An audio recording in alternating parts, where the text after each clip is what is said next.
I'll challenge the opposition leader. If he says he knows where the file is, ask him if his colleague ministers know where the files are.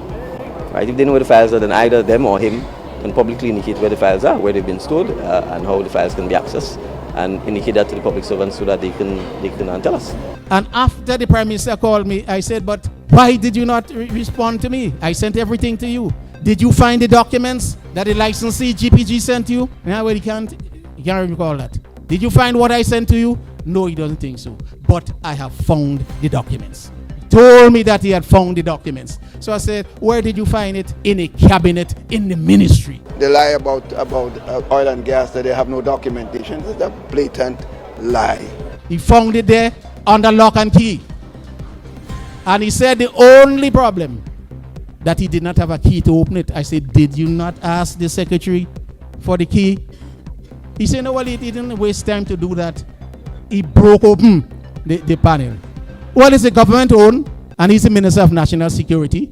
I tell him, I say, well, no problem with that. If you broke open the thing, you could either get a new panel. And besides, they don't like to use anything that the former NNP used to use. Huh? They don't like that. So he said, break open that and throw it. But the point is, he got the documents. As of today, we are yet to solve the mystery of Grenada's offshore oil and gas reserves. Very little records can be found anywhere within the government, and our technocrats within the ministries and departments have very little information on this matter.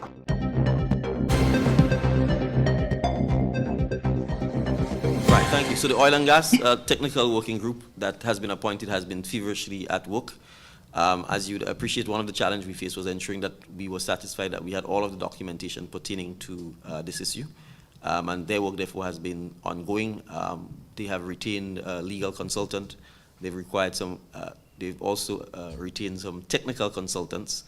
And we have sought in recent times to engage with GPG. So there's been some exchanges of correspondence with them. We expect that in the coming months we will look to sit with them and get a clear understanding of their understanding of the current contractual obligations that they have to us and all contractual obligations that we have to them.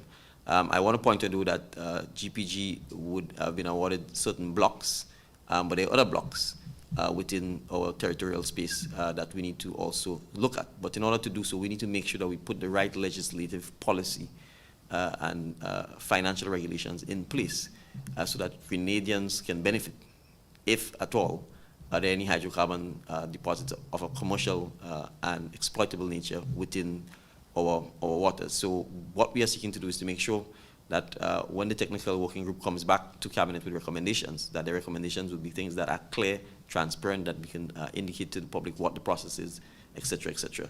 So it's a lot of rigorous, highly technical work, hence the reason for a technical working group, to be able to get us to the point where we can come back to the public to say, this is what we found, this is what we understand the government's contractual obligations are, this is what we understand GPG's contractual obligations are, this is how we will expect to move forward. Or alternatively, if we can't move forward, then to be able to advise us that we can't move forward. And as a result, those are the steps we need to be able to take to address. So the work is ongoing. I would expect that we would probably have members of the technical working group come back to the media with a full briefing before the end of the year. GPG came and we looked at what they had to offer. We made an arrangement with them.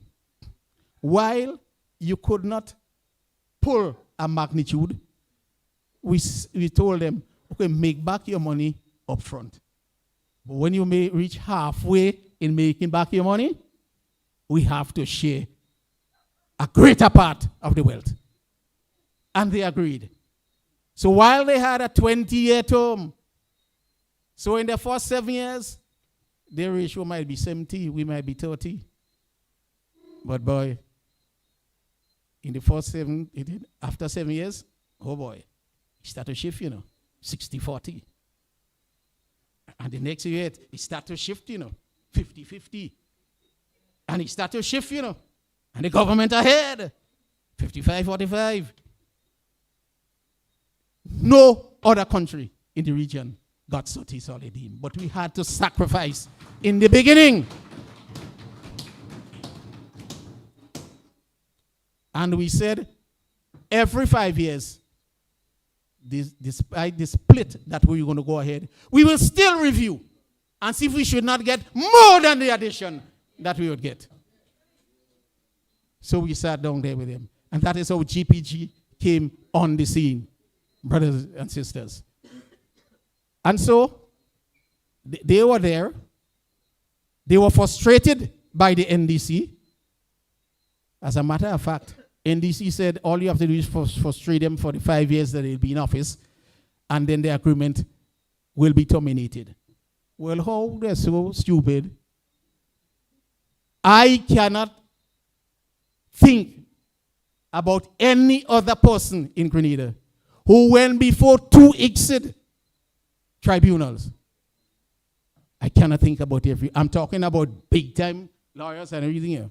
I cannot think about him. And when I listened to how the tribunal thinks, I see that. As a matter of fact, there is a natural bias against little countries. Yes? We are the banana republic, and that's the big, beautiful investor from a developed country, and we want to chisel him. NDC never saw it. That you frustrate an investor, and you would have to give him back all the time, plus time with damages. Yes? But the elections came in 2013, and we knew what would happen if they took us to court. We sat down and refined the agreement.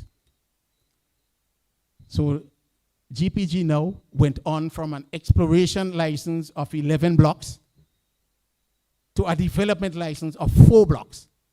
That is, they did 3D and further studies to pinpoint the areas in the 11 blocks that was best, that will give them the best prospect for success. And remember, brothers and sisters, they had to give up. They had a certain time to give up the 11 blocks. If you hold it for a certain period and you did not move to the development and production stage, you have to give it up.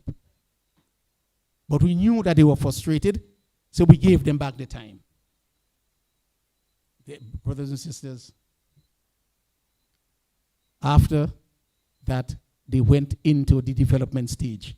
You recall the big ship, some of you, who came on our port, the massive ship, and they drilled down into the seabed. This is not sonar radiation coming back up, you know. This is big pipes going down and taking samples of what is there and sending it to major institutions to be organized.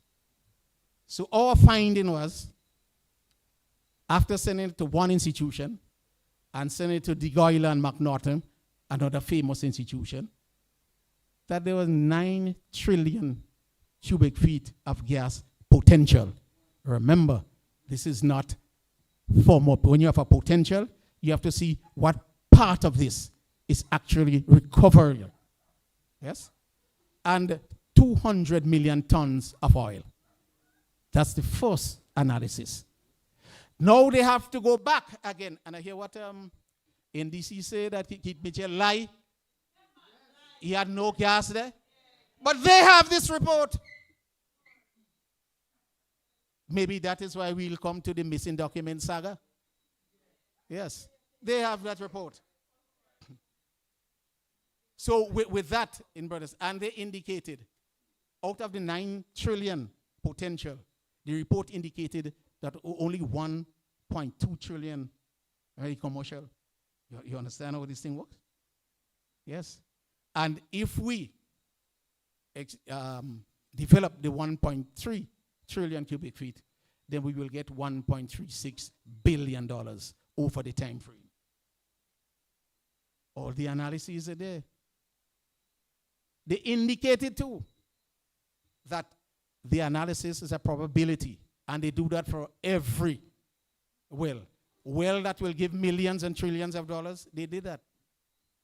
So brothers and sisters, that's where we were when COVID came and the development start. When we made the announcement, they sent off all the book and say they lie. Because from 2018, 2019 COVID, 2021 COVID, you can't move around as you want. 2022 elections. 2022 elections came, and the first thing we hear is that all the documents are missing, gone missing. Yes. So I either burn it, or hide it, or I move it away. Brothers and sisters, that's the devious nature of this person.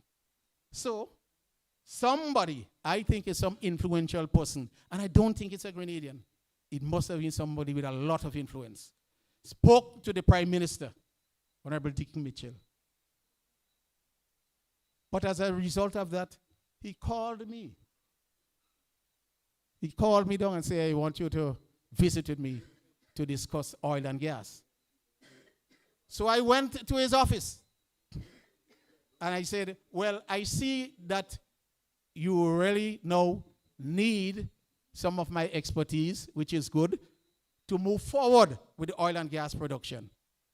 And he told me, no, that's not why he called me. So I said, why? He called me to help him find the documents. What is it? Remember, he made the Governor General read the throne speech, saying that documents were missing.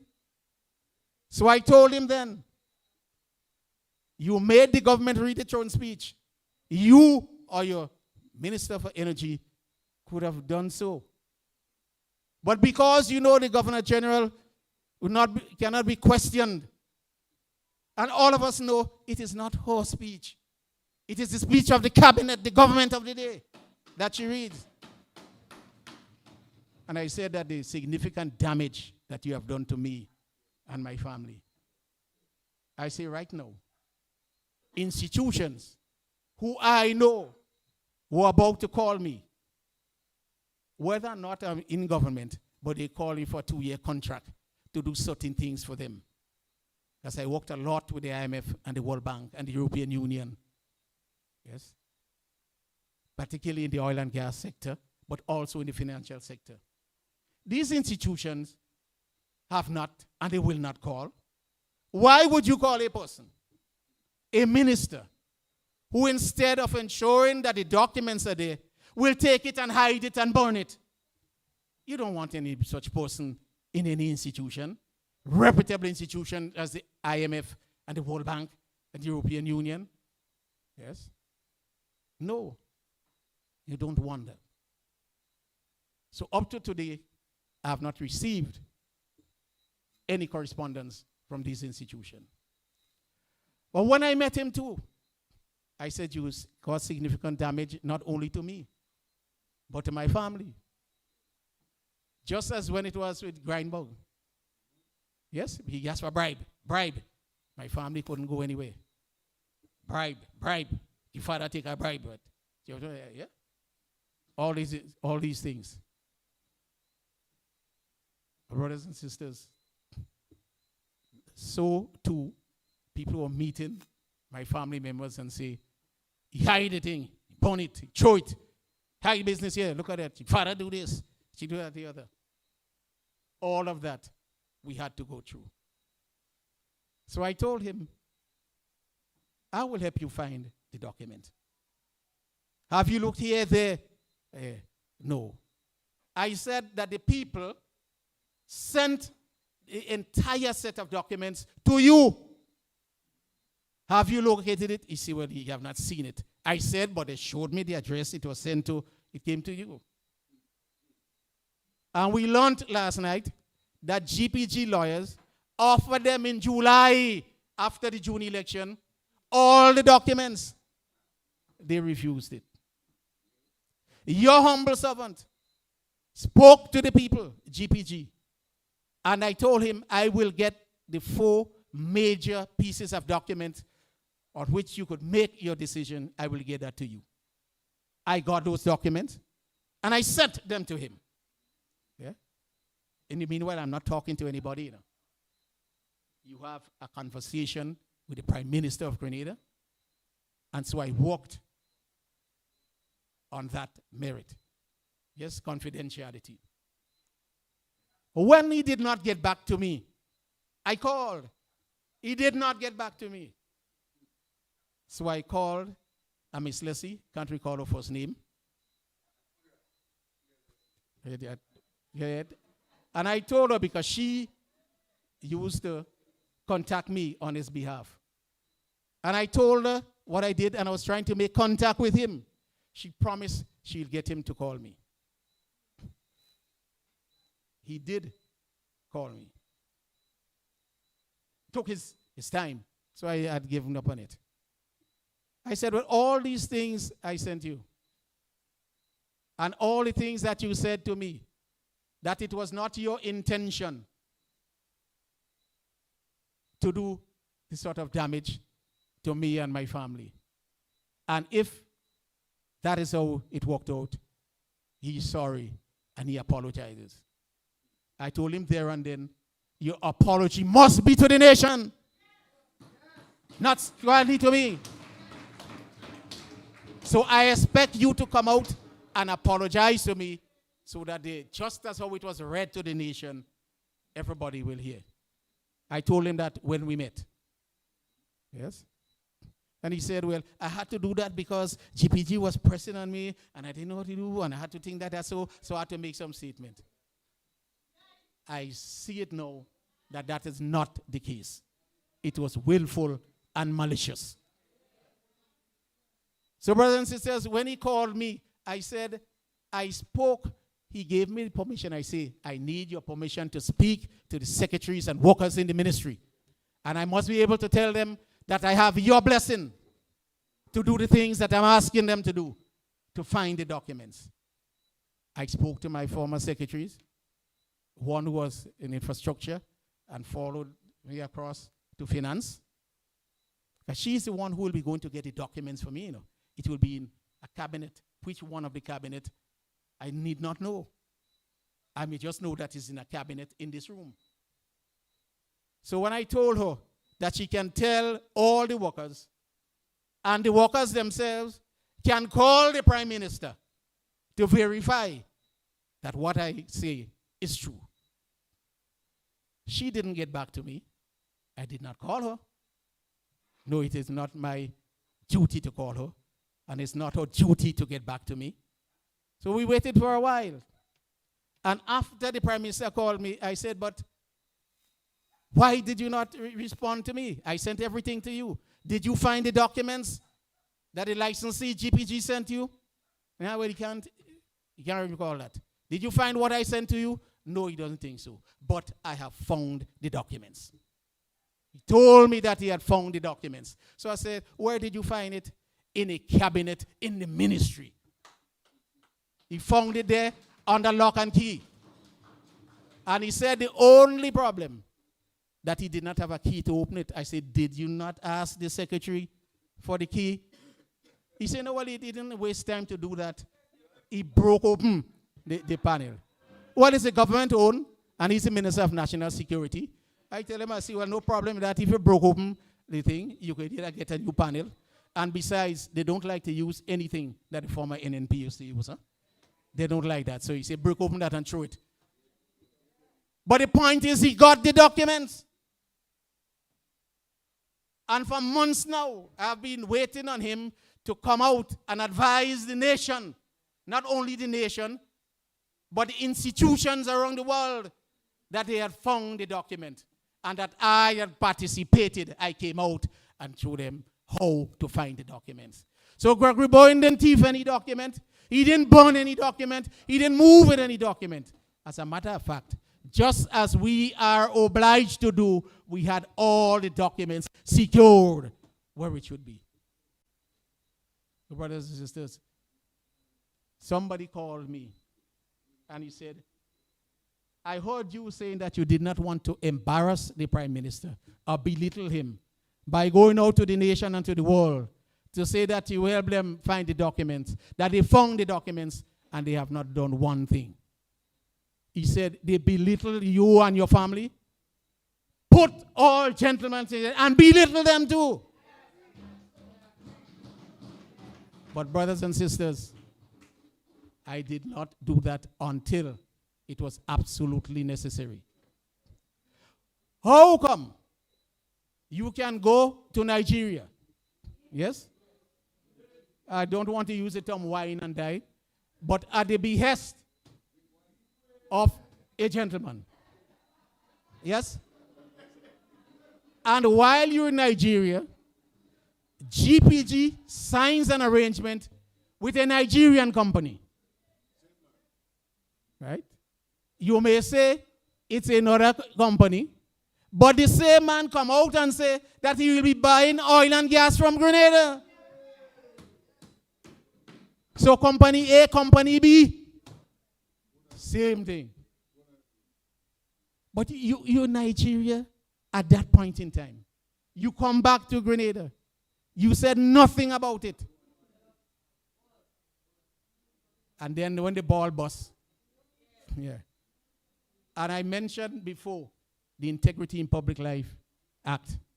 That act says in it, and it is written, you must not be involved in corruption. It further goes on to say, you must not be involved in anything that is perceived to be corruption. So whether or not there is corruption is irrelevant. So he should do what is necessary to clear Grenada's name, if he doesn't want to clear his name, and to have a thorough investigation into this saga. Yes? He must do that. The Integrity in Public Life Commission, they have a responsibility. Yes? And we as Grenadians must... Sisters and brothers, the report said that we have found significant gas and oil in the waters of Grenada in one well so far. Brothers, one well. We have several more wells which are even more exciting than the one they just found. This situation is untenable and completely unacceptable, and my government is committed to doing all within its power to unearth the mystery of Grenada's oil and gas status. Comprised of distinguished Grenadians, including Mr. Rodney George, Mr. Richard Duncan, Mr. Raymond Nurse, and the Office of the Attorney General, represented by the Solicitor General, to investigate and to do what it takes to demystify our oil and gas situation. This government is being characterized by telling lies, which are obviously blatant, and you know many of them we have spoken about. The lie about oil and gas, that they have no documentation, is a blatant lie. Minister Bowen was Minister for Energy for a long time. If they know where the files are, then they can certainly, in the public interest, direct the technocrats at the public, at the various ministries where the files can be obtained, so that they can provide the files to us. I'll challenge the opposition leader. If he says he knows where the file is, ask him if his colleague ministers know where the files are. Right? If they know where the files are, then either them or him can publicly indicate where the files are, where they've been stored, and how the files can be accessed, and indicate that to the public servants so that they can tell us. So when I say to you, we had written transition reports from every ministry. Oil and gas was not mentioned in a single report. Enough documentation, how do you mean? That's years of that. Don't forget, the government that came into office, NDC, before this one, and would have followed up on a number of activities. So it's a very strange, I'm saying it's a blatant lie.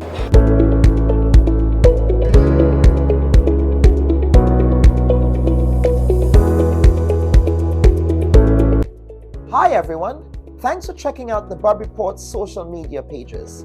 If you'd like to get more videos, show highlights, and watch our weekly live show, follow our Facebook, Twitter, and Instagram pages, and also subscribe to our YouTube channel. You can catch repeat episodes on Wednesdays at 4 and 5 p.m. respectively on CRFM Radio and GBN TV in Grenada. We are also viewed on Sundays at 8 p.m. on WPG 10 throughout the Caribbean. Thanks for watching.